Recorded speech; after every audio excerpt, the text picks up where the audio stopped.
Oi, gente! Hoje eu quero falar com vocês alguns passos e segredos que eu faço para harmonização facial. Hoje eu quero focar em boca e na rinomodelação. E para isso eu vou falar um pouquinho sobre anatomia.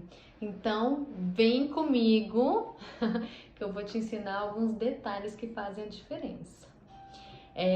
Vou começar falando então um pouquinho. O que acontece? A gente tem que dar segurança para o nosso paciente, concorda? Mas a gente também não pode dar uma informação e depois acabar frustrando ele. Então é muito interessante que você seja sempre muito sincero com seu paciente. O que acontece? O paciente chega hoje aqui para fazer um procedimento aqui na clínica. E aí fala, nossa, eu tenho um evento amanhã, eu vou ficar roxinha? Eu queria que vocês olhassem essa imagem aqui de uma face. Olha o tanto de vasinhos, arteríolas que a gente tem no nosso rosto. Isso aqui é para ilustrar o quanto do sangue que passa, né, na nossa face. Então, hoje é muito raro pegar um vasinho, mas sim, pode. Vai acontecer com aquele cliente que não quer. E aí ele vai ficar chateado. Então, primeiro de tudo, seja sempre muito sincero com o seu cliente. Olha, existe uma grande possibilidade, porque a pessoa, se não ficar, é lucro, e aí ela vai se sentir feliz ao invés de se sentir frustrada. Primeiro ponto. Então, eu quero falar um pouquinho, começar sobre anatomia, que é muito importante, principalmente nessa questão. Doutora, usa agulha, usa cânula, qual é a diferença, o porquê? Então, assim, agulha é problema? Não, desde que você conheça muito de anatomia. Mesmo conhecendo de anatomia, eu prefiro usar cânula, porque eu prezo muito pela segurança e a gente tem anatomia diferente. Na verdade, o rosto, né, a gente tem as artérias iguais, mas existem diferenças anatômicas entre um rosto e outro, principalmente se a pessoa for de outro país. Então existe, por exemplo, uma pessoa chinesa, ela tem um nariz menorzinho, mais achatadinho. Então, a artéria dela pode se deslocar em relação aos brasileiros. Então, isso também muda de acordo com a sua região. E não só isso, né? Todo mundo tem diferenças, então a gente pode ter variações anatômicas de uma pessoa para outra. Então, eu prefiro sempre usar cânula, mas se você tiver um estudo anatômico, um conhecimento anatômico da face, não tem problema usar agulha, tá bom? Então, só para tirar um pouco também dessa questão de, nossa, não pode usar agulha, claro que pode, mas vamos conhecer bem a anatomia. Tá? Então, vamos lá. Voltando para cá, a questão do sangramento é normal, do roxinho é normal, do inchaço também pode ter. Eu vou falar também um pouquinho sobre essas questões que acontecem pós-procedimento, tá? Deixa eu ver aqui. Aqui eu coloquei um pouquinho sobre as artérias, que é o mais importante a gente saber, tá? A gente começa a artéria carótida, que é essa daqui, ela se ramifica e se divide em artéria na artéria carótida interna e externa. Então, a mais importante pra gente vai ser a externa. Por quê? A interna, a profunda, vai para a pele, subcutâneo, zigomático, e a superficial, né, que é a externa, ela vai começar a vir, que vai passar pela boca, vai passar pelo nariz, e que são as principais pra gente. Então, ela começa se ramificando. Deixa eu pegar aqui minha caveirinha.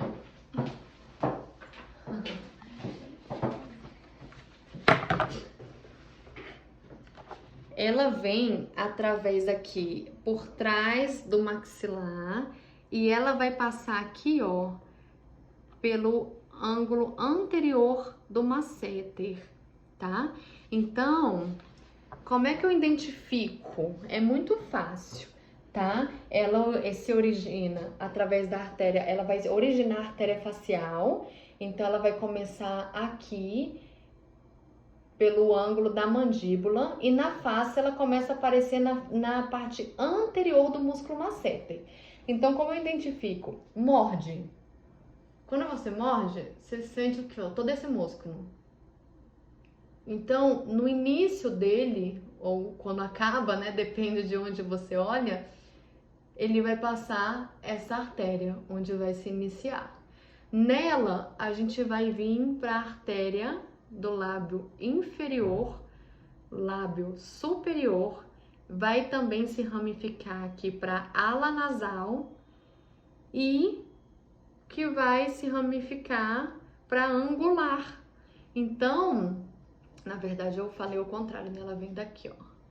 Então, assim, quer dizer, tem dos dois lados, né? Mas é mais fácil de eu mostrar aqui, ó, porque ela vem para o ângulo, aqui para ala nasal e para angular. Então, isso aqui é muito importante você saber. Eu vou fazer um preenchimento de queixo, é muito mais tranquilo eu usar agulha, porque eu sei que eu estou distante da artéria facial. Boca, né? A gente tem que tomar um maior cuidado. Então, eu sempre gosto de usar cânula, mas a gente sabe que a artéria do lábio superior, ela passa por volta de uns 15 milímetros da comissura labial, e quando ela chega mais pro medial, né, da face, ela começa a se aprofundar mais. Então eu sei que nessa área mais medial eu tô mais segura. Na lateral eu não tô tão segura.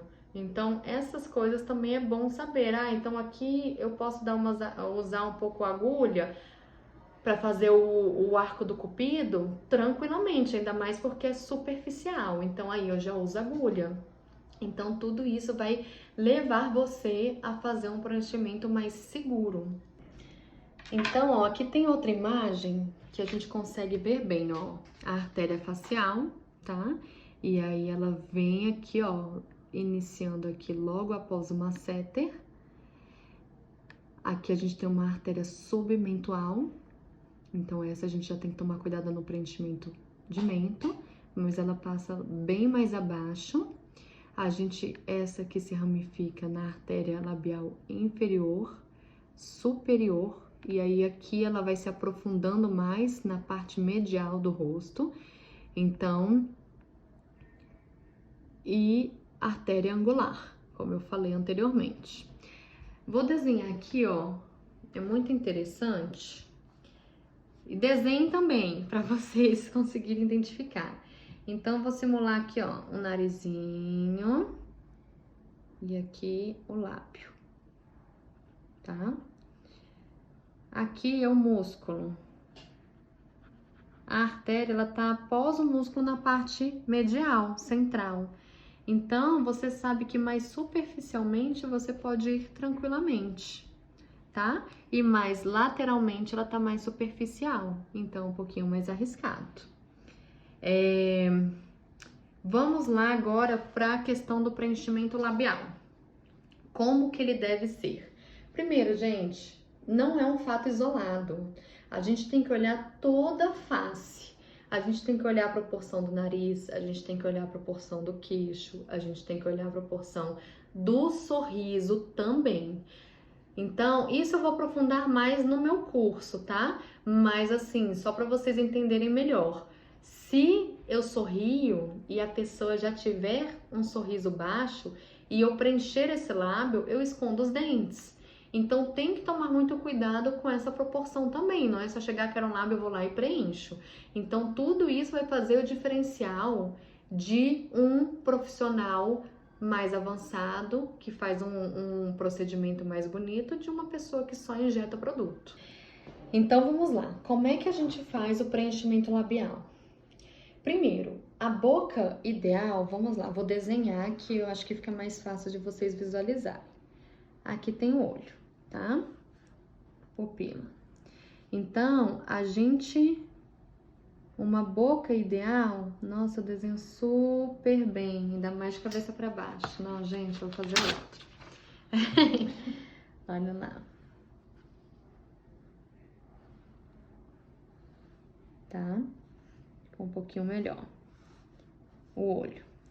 Então, a boca ideal, a gente olha o canto interno da pupila, ele tem que se coincidir com o canto da boca. Então, se for uma boca curta, a gente vai preencher um pouquinho mais o canto. Se for uma boca longa, a gente não preenche o canto, a gente concentra no preenchimento interno, tá? Então, como que eu preencho para uma boca ideal? Principalmente, a gente precisa preencher os tubérculos. Em cima, a gente tem 3 tubérculos, aqui no centro e aqui. Tem que preencher no centro também, senão ele não fica uma boca bonita. E embaixo, a gente tem 2. Tem clientes que não vai gostar dessa entradinha que fica parecendo um coraçãozinho a boca. Então, a gente preenche um pouquinho aqui no meio também, para que ela fique toda gorduchinha. E também faço o contorno, que é onde eu faço com agulha, para poder deixar o desenho da boca mais bonito, tá? Então, aqui eu coloco, por exemplo, você que gosta de saber de quantidade, né? Aqui eu coloco mais ou menos 0,05, aqui 0,05, 0,05 e 0,05. Ou seja, 1 mais 1, 0,2 só para contornar. Então, isso já basta. Faço aqui também, normalmente eu gosto de fazer, mas também vai adaptar, né? Porque cada boca é diferente, então a gente tem que olhar aquela boquinha. Então, aqui eu também coloco no contorno 0,05 e 0,05. Aqui a gente pode concentrar por volta de 0,1, 0,1, 0,1, 0,1, 0,1. Vamos ver quanto é que deu? 1, 2, 3, 4, 5, 6, 7, 8. Então, não tem como fazer uma boca com menos de 1 ml. Aí sobrou 0,2. Aí a gente vai adaptar de acordo com a boca de cada pessoa. Se precisa pôr um pouco mais em cima, ou aí embaixo, ou nos cantos, ou não. Então, isso a gente vai adaptar. Eu preciso de um contorno melhor. Então, tudo isso a gente vai adaptar. E eu faço tudo com cânula, né? Eu gosto de fazer as entradas aqui pelo lado superior. Faço o furinho, o pertuito com agulha e preencho com cânula. Agora, esse detalhe que faz o contorno e o desenho labial, eu já gosto de fazer com agulha. Então, você vai acabar identificando a sua forma de trabalhar, tá? Vamos lá. Intercorrências. Na verdade, intercorrências é diferente de ocorrências. O que são ocorrências? O normal, o que acontece. Equimoses, inchaço, vermelhidão, essa reação inflamatória. Tem gente que sai com a boca daqui linda, chega em casa e fala, doutor, estou inchando, estou inchando. Então, vamos passar um remedinho, coloca gelo. Então, tudo isso é normal, são apenas ocorrências.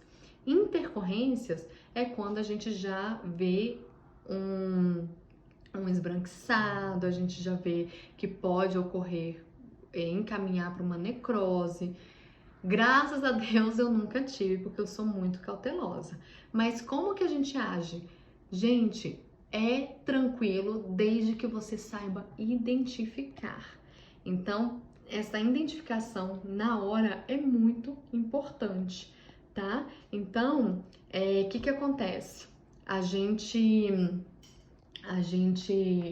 começa a ver que tem uma região mais isquêmica, esbranquiçada, muito importante. O que você vai fazer? Colocar gelo? Não, isso só piora. Então, qual é o erro dos profissionais? Acha normal ou não identificou, vai para casa. Aí chega em casa, cliente reclama, põe um gelinho. Então, não, isso daqui é muito importante você acompanhar o paciente. Uma massagem rigorosa, às vezes, já resolve o problema. Bolsa de água quente, então tenha na sua clínica. Em último caso, a gente parte para a hyaluronidase, que eu já gravei um videozinho para vocês e eu vou colocar logo na frente. sobre como atua a hyaluronidase, mas eu coloco ela em último caso porque ela tem um fator de ser muito alergênica, né? Então, em último caso. Mas assim, se você faz com cânula, se você faz com cautela, se você coloca pouco produto, a chance de acontecer uma intercorrência é muito pequena. E vamos lá. Questão de quantidade. Eu sou a favor de colocar sempre pouca quantidade. Então, o cliente chega na minha clínica querendo colocar 2, 3 ml, eu não coloco. Eu falo, a gente vai começar com uma, no retorno, se você ainda quiser mais, a gente coloca uma segunda seringa. Por quê? Também porque o cliente vai se assustar, é muito mais fácil a gente colocar mais do que a gente ter que tirar. Então, o primeiro fato, o cliente vê uma boca e quer aquela boca, mas ele não sabe como que fica na sua face. Então, é bom começar aos poucos, é muito mais cauteloso. Segundo ponto, o que eu falei agora, a gente evita uma intercorrência, porque muito produto pode fazer com que... O que é uma necrose, gente? Vamos lá. Necrose é quando você pega uma artéria ou um vaso de grosso calibre, perfura ela, coloca produto dentro e acaba não passando sangue para outra área, começa a necrosar aquele tecido. Tá, Paula, mas eu não usei agulha, eu não vou perfurar uma artéria. Como que isso pode acontecer ainda com cânula? Se eu coloco muito produto e aperto a artéria ou o vaso de grosso calibre. Então, uma massagem rigorosa já de repente afasta o produto e já flui. Então é muito mais fácil da gente resolver o problema. Grande quantidade, não coloco. Então eu acho que por isso que às vezes nunca aconteceu comigo, porque eu sou muito cautelosa nesse sentido. Então por que eu coloco uma segunda ml depois? A gente vai ter uma distensão desse tecido. E quando a gente tem uma distensão desse tecido, eu consigo colocar mais produto de uma forma mais segura. Tá? Então, bolsa de água quente, hyaluronidase, a gente tem vários recursos que você tem que ter na sua clínica, mas esperando que isso nunca ocorra. Então, seja cauteloso que isso, você vai evitar isso em praticamente todos os seus procedimentos. Olha, eu faço mais de 10 preenchimentos por dia e nunca tive uma reação, um problema, uma intercorrência nesse sentido. Então, isso realmente acaba ajudando você a evitar ter esse tipo de problema. Herpes, gente. Se a pessoa tem herpes, pode ocorrer por causa você está fazendo um procedimento e a sua imunidade vai agir. Então, assim, se a pessoa tem herpes, é bom a gente já instruir a tomar um remedinho de forma a prevenir que essa herpes reapareça, porque existe grande chance de ela reaparecer. Então, tudo isso estude bastante, que é para você passar essa segurança para o seu cliente, que vai fazer toda a diferença, tá? E outra coisa, evoluiu para necrose. Então, assim, aí tem que passar antibiótico, tem que passar um corticoide, aí tem que tentar agir o mais rápido possível para que não evolua. Então, assim, vamos tentar fazer com que nem chegue nesse processo. Mas, assim, podem ficar seguros, clientes, que o profissional sendo cauteloso e trabalhando da forma correta, isso não ocorre. E essa segurança é o profissional que tem que passar para o cliente. Outra coisa, profissionais iniciantes, use anestesia sem vaso. Eu gosto com vaso porque evita sangramento, mas o com vaso já deixa bem esbranquiçado o local. Então, você não consegue ver se você tá tendo uma isquemia. Então, para você que tá começando e não tem essa segurança ainda, use sem vaso, porque aí você consegue ver a isquemia caso esteja ocorrendo, tá bom? Isso é muito importante. Outra coisa,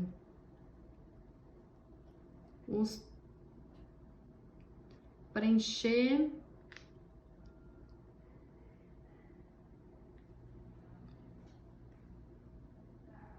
essa área, o que vocês acham? Então, eu só preencho quando o cliente realmente não tem desenho nenhum, não tem nada do arco do cupido para que a gente possa fazer um desenho, porque se o cliente já tem, eu vou deixar ele com a boca de pato, né, para frente. Então, a maioria das pessoas não gosta, eu particularmente não gosto. Então, isso tudo vai fazer com que você tenha uma análise. Só a experiência realmente consegue fazer com que você tenha uma visão mais detalhada e consegue ter um feeling, né, de como que vai ficar melhor. Mas assim você já consegue interpretar de uma forma mais detalhada. Vamos pro narizinho. Nariz. Oi. Gostaram? Narizinho. Onde é a parte com maior risco? Ponta do nariz. Por quê? Porque ele não tem muita vascularização. Então, qualquer quantidade de produto que obstrua esses vasinhos pode dar uma necrose. Por isso que tem fama, né, de nariz de necrosar. Mas você sendo cautelosa não tem problema nenhum. Como que eu empino o nariz? Eu preciso colocar o produto desde a raiz nasal. Normalmente, quem tem o narizinho caído não tem essa espinha nasal tão definida. Então, a gente precisa imitar ela. Colocando nessa região, a gente já faz uma estrutura no nariz que ele já empina. Região medial do nariz é onde tem menos risco, porque é onde há um encontro, né, das artérias. Então, acontece uma anastomose das artérias. Então, aqui é mais seguro porque é menos inervado, né, menos vascularizado. Então, aqui você sabe que tem uma maior segurança. É onde a pessoa tem o dorso mais elevado, tendo às vezes aquele carocinho. Eu tenho até um pouquinho, ó. Nunca fiz preenchimento no nariz, tá, gente? Já fiz em boca, já fiz aqui, já fiz em bigode chinês, mas no nariz não, até preciso deixar ele um pouquinho mais retinho. Então, aqui eu sempre faço com retroinjeção, tudo com cânula. Nariz é 100% com cânula, né? Mas aí você vai achar a sua técnica que você se identifica mais. Então, aqui a gente coloca uma dica que eu dou também, muito importante. Às vezes, a gente quer deixar muito reto o nariz, mas se a pessoa tem um dorso muito elevado, a gente tem que preencher muito o vão. E aí, deixa o nariz esticando muito para a testa. Então, fica um nariz mais, que a gente se compara a um nariz turco. Então, normalmente a pessoa se estranha. Então, você tem que avaliar, porque para também deixar claro para o seu paciente e não frustrá-lo. Porque, por exemplo, um nariz assim, eu não vou falar para ele que eu vou deixar completamente reto. Tem que ter uma curvaturazinha, a gente vai amenizar ao máximo, porque senão ele vai ficar com o nariz como se fosse muito esticado e dando a impressão de um nariz maior. Então, tudo isso você tem que analisar junto com a anatomia daquele cliente, porque às vezes ele vai para corrigir um defeitinho, uma imperfeição, e você acaba trazendo uma coisa também que ele não gosta. Eu não quero aumentar meu nariz, eu só quero tirar deixar ele mais retinho, deixar mais empinadinho. Então, deixe claro para o seu paciente que então você não vai deixar ele completamente reto, mas isso depende do nariz. Tem nariz que vão ficar completamente retos, tem nariz que a gente consegue fazer uma curvatura maravilhosa, tem nariz que eu não consigo empinar tanto. Por quê? Se eu empinar muito, ele deixa uma marquinha aqui e não vai ficar legal. Então, tudo isso é com experiência, mas se você tiver dicas, né, se você estudar a respeito, se o profissional conseguir te passar alguns detalhes, você consegue já identificar e já ter resultados mais rápidos, mais bonitos, e conseguir já ter um resultado de um profissional bem-sucedido, de indicações muito mais rápido. Então, é isso que eu quero fazer por você. Então, dicas que encurte o seu tempo em relação ao crescimento profissional.